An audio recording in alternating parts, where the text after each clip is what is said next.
Parla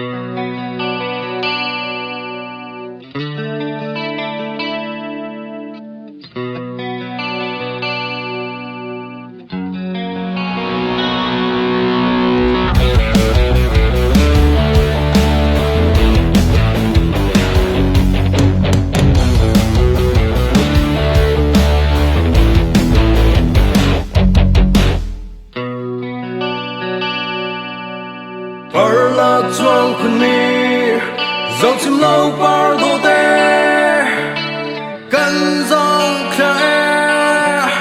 trong gang bom sờ lai cây lòng qua zara zora ki lung khi in cây đi cái toa nang lom nang sia tu nơ lam thuan tu thoang tàu xe cha ra gan cham piak la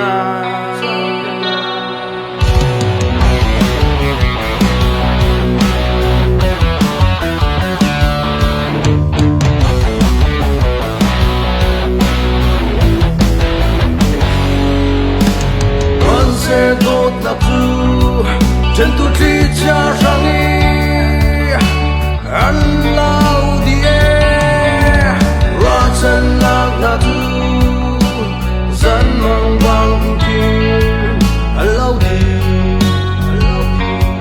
lung khi in cây đi cất toa nàng lom nàng sia tu nên làm thuần tu thoáng tàu xe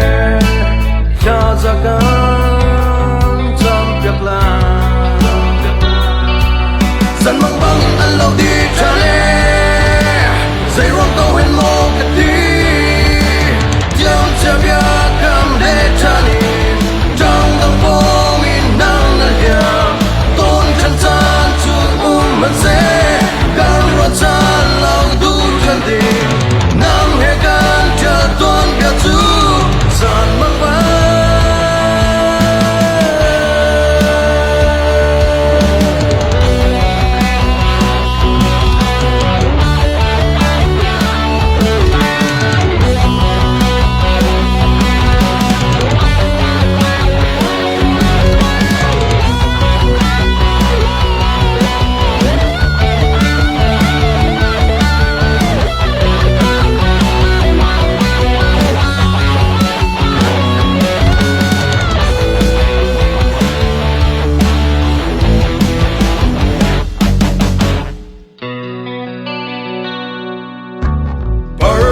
chuang khun mi dòng chim lâu